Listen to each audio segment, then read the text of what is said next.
Baik, Assalamualaikum warahmatullahi wabarakatuh. Perkenalkan, nama saya Muhammad Nagih Fari dengan NIM G0025141 dari kelompok A1. Baik, langsung saja kita akan mulai laporan praktikum. Yang pertama ada dari bagian VTB, OSPTB, yang dimana kita akan bahas pertama dari bagian-bagiannya. Di sini ada dituliskan bahwa ada 7 VTB Vesicles, 12 VTB Thoracicae, ada 5 VTB Lumbals, ada VTB Sacralis, ada VTB Coccyx itu 5, Sacralis, dan Coccyx-nya itu ada 4. Di sini ada mungkin posisi-posisinya, ini paling atas, ini tengah-tengah, sini ini untuk Lumbals, ini vakum, ini Coccyx ke sini.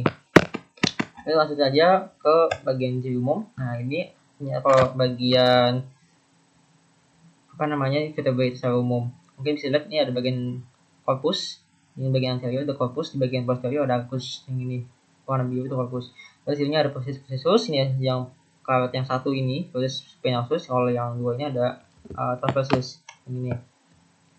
Mungkin itu saja kalau ini juga ada di tengah-tengah ada yang namanya prosesus foramen vertebrae. Terus lanjut ke bagian pertama ada vertebrae cervicales. Cervicales ini ada di bagian paling atas. Yang ini dimulai dari yang satu, ini yang kedua. Ini BC1 disebut juga sebagai os atlas. Os atlas. Yang kedua ini sebutnya os axis. Nah, os atlas ini sendiri dia bedanya dengan yang lain. Pertama dia tidak punya korpus, tidak punya consitus spinosus, dan juga dia tuh dia disebutnya pada Povidentis dan menggantikan kalau yang lain kan dia pakainya ada korpusnya ini Povidentis. Lalu selanjutnya di bagian ini bagian besi kedua disebutnya os axis. Ini bedanya dia juga punya di bagian apexidentis ini dia ada namanya processus odontoideus. Odontoideus. Nah, dia juga punya spinosus yang lumayan besar. Lalu selanjutnya ada di yang ini adalah PC 3 sampai PC 6. Vesicles yang 3 sampai ke 6. Nah, ini bentuknya seperti ini. Dia ciri-cirinya punya ya bentuknya agak kotak seperti ini bagian korpusnya. Dan dia juga foramen vertebranya besar. Ya, ini spinosus bagi dua seperti ini di posisi spinosusnya. Ciri-cirinya juga. Lalu lanjut ke terakhir ada bagian yang nomor 7 itu PC 7. Dia ini ciri-cirinya pertama dia spinosusnya kelihatan yang paling besar ya, nonjol seperti ini, panjang. Jadi mungkin ciri-ciri seperti itu. Dia itu ada di nama 7, paling bawah dari vertebra cervicalis. Vertebra lanjut ke thoracicae. Di sini ada yang ciri-cirinya mungkin ini ya, yang bisa dilihat. Dia tuh bentuknya seperti jantung kayak gini. Pertama dia punya processus spinosus yang spinosus yang panjang tapi miring ke bawah seperti ini. Dia juga kayak seperti ini ya. Foramen vertebranya itu yang ini dia kecil dan dia processus spinosusnya panjang tadi, dan juga khusus untuk yang ini dia ini adalah foramen dia ini vertebrae thoracicae yang ke 12 yang paling akhir. Dia ini bedanya dia tidak punya spinosus yang miring seperti ini. Dia miring seperti ini. Dia juga transversusnya dibagi menjadi 3. Jadi ada yang tonjolan-tonjolannya itu ada 3 di sini. Tonjolan familiaris, processus accessoris, sama tuberculum lateralis. Terus lanjut ke bagian vertebrae lumbal. Ini ada yang ini ya. Gambarnya seperti ini. Kamu kalau misalkan lihat dari ciri itu bentuk dari korpusnya seperti ginjal.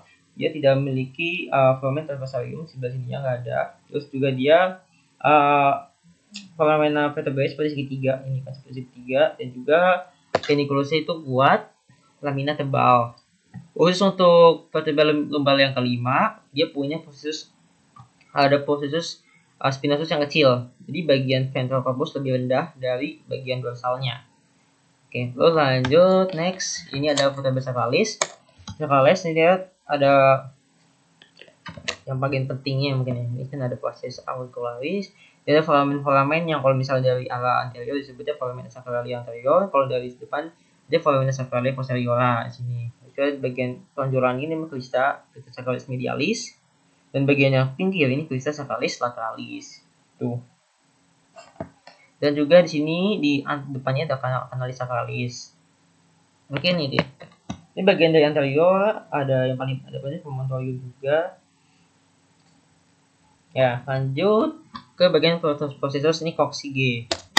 Ini Coccyx itu di bawahnya ini ya, di bawahnya sacrum ya bisa dibilang. Jadi kalau Mungkin bisa dilihat dari gambarnya aja yang bisa jelasin. Dia itu ini paling atasnya. Ini tampilan dorsal, ini tampilan ventral ya, bisa kalian bisa lihat. Ini ada corneal coccygeum, ini ada ini coccygeum dari dorsalnya, dari ventral seperti ini. Kalau misalkan dari ventral dia punya ada dari ventral dia punya vertebra coccygii 1, vertebra coccygii 2, seri 3 sampai 5. Ini sama nih kelihatan ya, 3 sampai 5 di sini. Mungkin kalau misalkan dilihat vertebra coccygii 1 ini kelihatan seperti ada rongga-rongga, kalau di sini nggak kelihatan. Gitu aja. Langsung skip ke bagian diskus intervertebralis. Ini ada hubungan ini kayak semacam apa ya, sebagai peredam benturan dia antara satu kolom vertebra yang dimana memungkinkan untuk menahan beban. Jadi ketika ditekuk atau didorong, beban itu bisa ketahan yang ada bantalan ini namanya diskus vertebralis.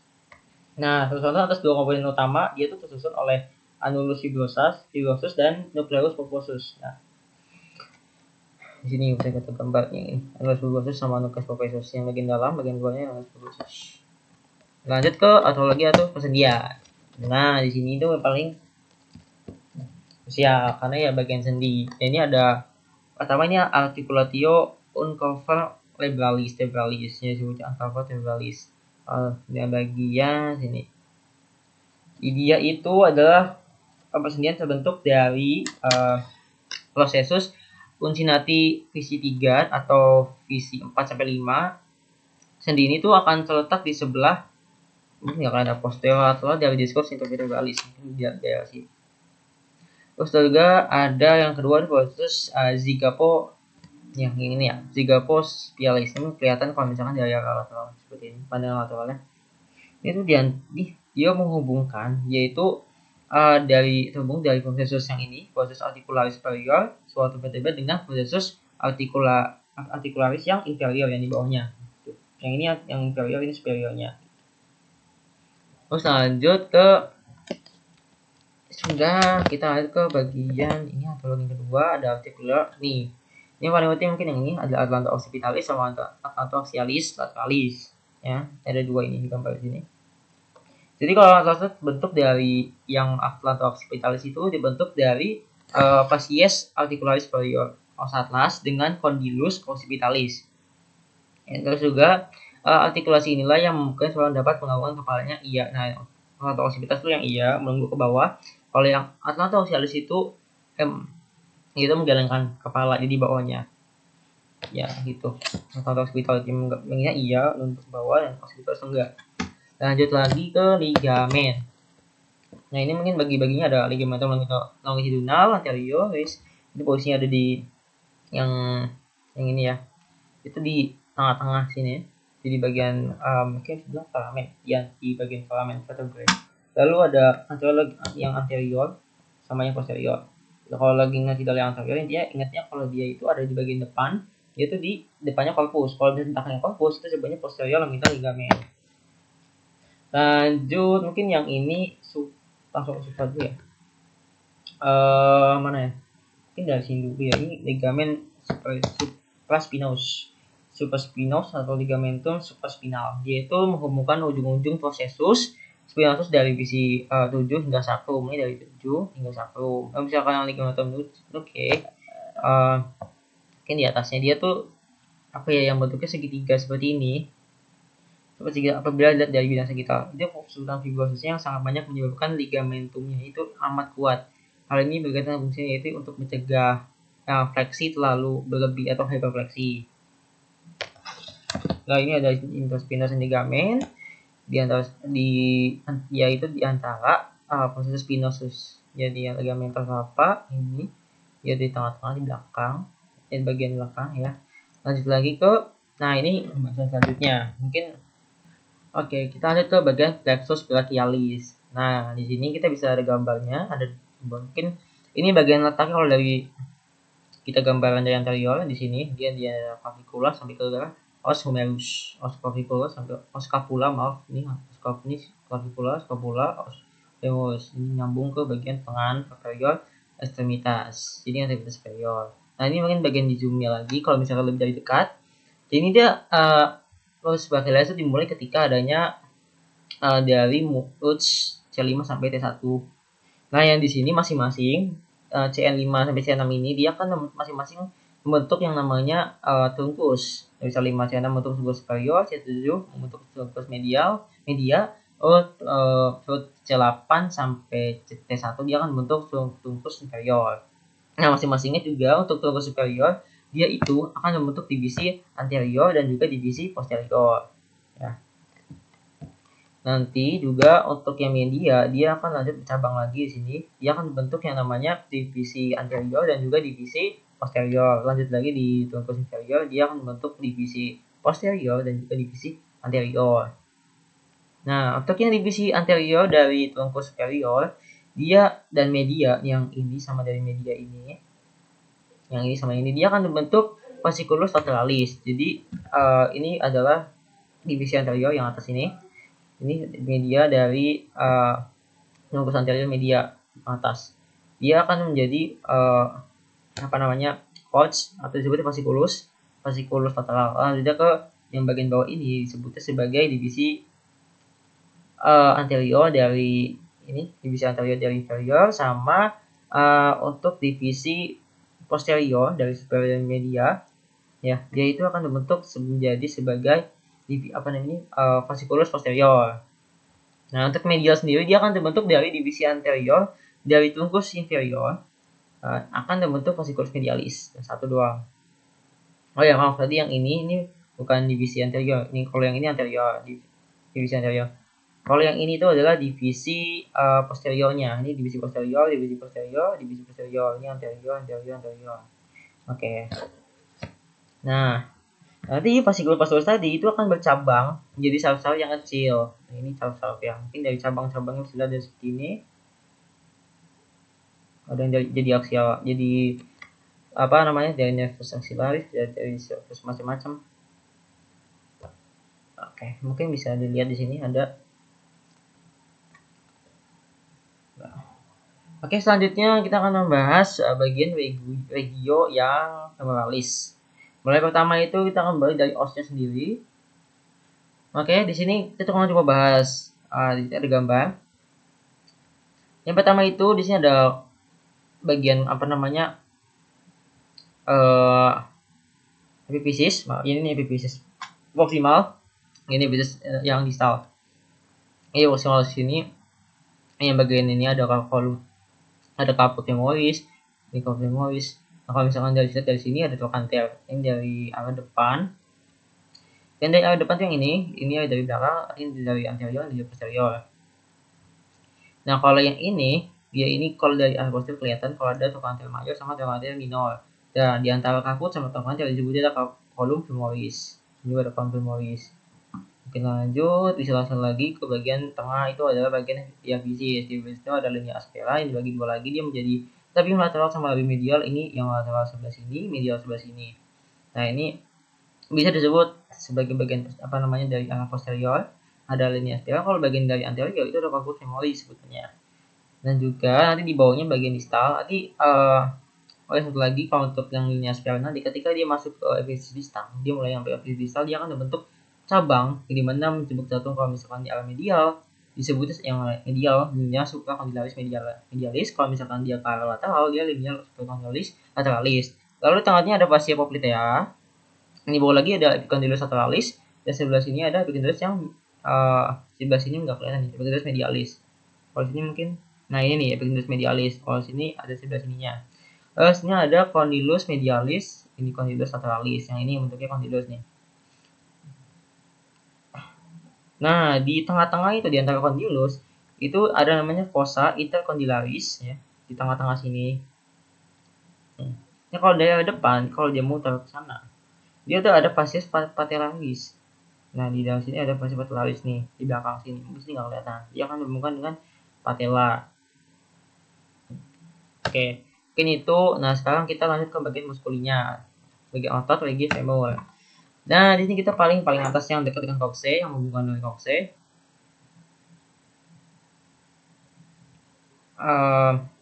Kita bisa lihat ada bagian penting yang mungkin bisa dibilang otot ya yang sering dikenal ya, misalnya Kalau misalnya pernah sering dengar, kayak paling sering dengar tuh ini ototnya gitu. Kalau bagian atas, karena emang cuma ini doang sih di atas ini. Ini pertama ada musculoiliopsoas. Untuk musculoiliopsoas sendiri, dia itu ada di kalau misalkan ini kan dibagi dua ya. Iliopsoas itu gabungan dari musculoiliopsoas major sama musculoiliacus. Kalau musculoiliopsoas major itu dia tuh oligonya dari processus transversus intervertebralis, dan juga bisa dari corpus, bisa dari tubuh. Pokoknya dia dari vertebrae. Dia bisa dari processus transversus, corpus, atau discus intervertebralis. Dia nyambung ke tiga itu. Untuk yang proses major. Kalau iliacus, musculoiliacus dia oligo di dia kan oligo di fossa iliaca. Jadi ini fossa iliaca yang ini. Ini kan ini yang ini ilium, ini fossa iliaca di sini nyambung. Harus lanjut ke yang kedua, lanjut lagi ke muscular quadriceps. Nah, ini ada di bagian anterior ya. Ini bagian anterior dari femoris. Nah, yang bagian-bagian pentingnya mungkin yang sudah kita bisa lihat di sini. Ada bagian quadriceps itu kan 4 ya. Jadi dibagi jadi 4 gitu. Ini ada vastus lateralis, vastus medialis, sama vastus intermedius. Jadi vastus lateralis yang sebelah sini, yang sebelah kanan sini vastus medialis. Nah, tengahnya ini nggak kelihatan ya. Ada vastus intermedius. Nah, di depannya itu ada rectus femoris. Makanya di depan sebutnya quadriceps femoris. Untuk masing-masingnya, kalau dari status lateralis terlebih dahulu, dia itu originnya di septum fascia lateral dalam, dan dia diinsertnya di patella dan tuberculum tibiae. Lalu untuk rectus femoris, dia itu oligonya ada di caputulus atau CI. Ya, terus ada caput refleksi. Terus ada vastus yang medial. Dia ini ada di kalau misalkan aku baca itu ada di ujung atas dan batang femur ya. Lalu lanjut. Oh ya, ini vastus intermedius belum ya? Oh, vastus intermedius sih yang tadi udah ya, bagian vastus anterior belum. Vastus anterior lateral batang jam femur. Lalu lanjut. Nah, ini untuk yang tadi kan yang ini ya, yang quadriceps. Ini di bagian atas lagi. Ini ada dibagi dua cabang seperti ini. Nah, di sini ini kan tadi ilia ini kan yang nyambung sama iliacus. Yang dia ini fascia iliaca. Di sini nyambung dari sini. Dia akan membentuk dua otot yang besar. Pertama itu ada musculus sartorius yang paling panjang nih. Itu ada yang sudah kalah, dan dia agak kalah lateral atau kalah posterior, disebutnya musculus tensor fascia latae. Mungkin kita dari kalau gracilis terlebih dahulu, sartorius terlebih dahulu, dia oligo di sias. Di sini dia di sias. Lalu saja di kalau misalkan yang tensor fascia latae itu oligonya sama di sias juga. Yang membedakan mungkin di insersionya. Ini kalau misalkan ini kalau yang sartorius ini dia kan dari sensorium nggak kelihatan ya. Ada di condylus medialis di post tibiae. Kalau misalkan yang insersio ini ada di condylus lateralis yang post tibia. Kalau yang tensor fascia latae, musculus anterior. Terus lanjut ke bagian femoris anterior. Nah, di femoris anterior ini kita bisa lihat ini bagian kayak dalam gitu, di paha dalam lah ya. Bagian paha dalam. Ini bagian-bagian pentingnya. Kita langsung disebut aja ya, ini pectineus yang sebelah sini. Ini ada adductor di bagian tengah sini, adductor brevis. Lalu ada gracilis yang paling tinggi ini, gracilis, musculus gracilis. Ini ada musculus adductor longus yang panjang di tengah, di agak tengah. Ini adductor magnus ini.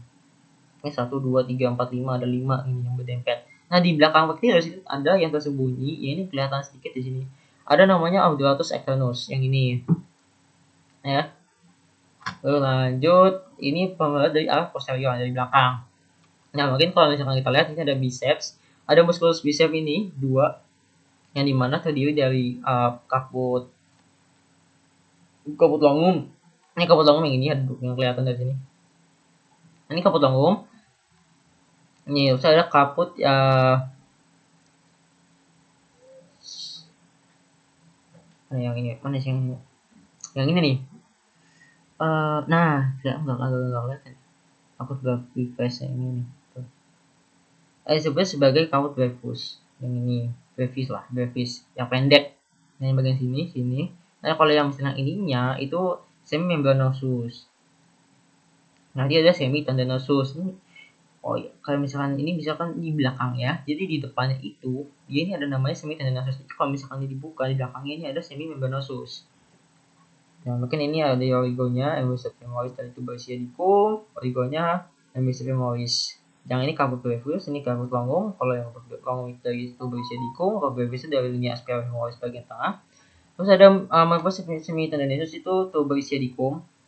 Ya, oligonya sama membran musculus semimembranosus itu ada di tuber icidicum juga. Oke, lanjut ke inovasinya. Oke. Nah, di bagian inovasi ini banyak ya. Kalau kita ini bisa dilihat kan dibagi dua, di daerah vasus lumbalis yang ini di daerah depan anterior, kalau misalkan vasus sacralis ini yang sebelah sini di belakang. Kan dia sumbernya dari sacrum ya. Kalau misalkan lumbalis itu dari vertebra lumbalis, makanya kelihatan dari asalnya itu dari vertebra lumbalis. Kalau vasus yang sacralis itu arahnya dari sacrum. Ini bisa dibagi selalu gitu intinya. Nanti ini ada kita udah aku tandain yang bagian-bagian penting. Yang pertama itu ada nervus femoralis ya. Nervus femoralis ini gambarnya. Yang ini nih, yang tengah. Dia mesti bilang ya pentingnya itu. Nervus femoralis itu dia sebagai motorik. Motorik juga fungsinya untuk untuk otot bagian ventral pinggul dan paha. Ya, fungsinya dia nyambungnya untuk menginovasi otot itu. Kemudian sebagai sensorik, dia tuh sisi sentral paha dan sisi ventral medial tungkal. Ya, dibagi dua, ada motoris sama secara sensorik. Lalu lanjut ke ada obturatorius juga. Kalau obturatorius ini yang obturatorius yang ini ada dua nih bagian tengah. Misalnya nyambung ke bawah sini. Nah, kalau dia itu dia sebagai motorik ada di musculus adductor, kalau sebagai sensorik dia di sisi medial paha. Lanjut ke yang sacralis yang ini ya, dari belakang anterior dan nervus gluteus superior. Mana-mana ini superior yang atas ini. Oh, dan nervus gluteus inferior. Superior ini inferior yang ini. Yang belakang seperti ini dia kayak kecil banget gak kelihatan dan kalau superior yang inferior di bawahnya. Set. Nah, mungkin dua itu ya. Lalu juga ada ischedicus yang saya lihat ischedicus. Ini gambarnya seperti ini. Dia paling besar di belakang ya, yang besar di belakang. Ini paling besar ischedicus. Ada nervus pubendus. Nah, pubendus nih ya, dia itu paling arah berarti ya, yang ya paling kecil sih jauh seperti ini. Yang nanti nggak usah digambar seperti ini sih. Lanjut ke fungsi-fungsinya ya mungkin ya. Bagaimana dari nervus tersebut? Kalau dari ischedicus dulu, mungkin yang paling besar dulu ya. Kalau itu untuk otot hamstring. Kalau untuk yang selanjutnya ada yang gluteus superior sama inferior. Ada dua ini. Kalau ini sambung sih ada pertama untuk yang motorik itu otot regioglutealis yang ini gluteal. Lalu untuk yang mewakili yang otot-otot ekstensor atau rotator dan abduktor pangkal paha. Nah, itu untuk gerakan ekstensor, otot ekstensi, rotasi sama abduksi. Lalu ada nervus pubendus yang ini yang tengah, yang agak paling jauh. Yang pubendus ini itu untuk motoriknya regio perinealis sama sensoriknya itu genitalia nih.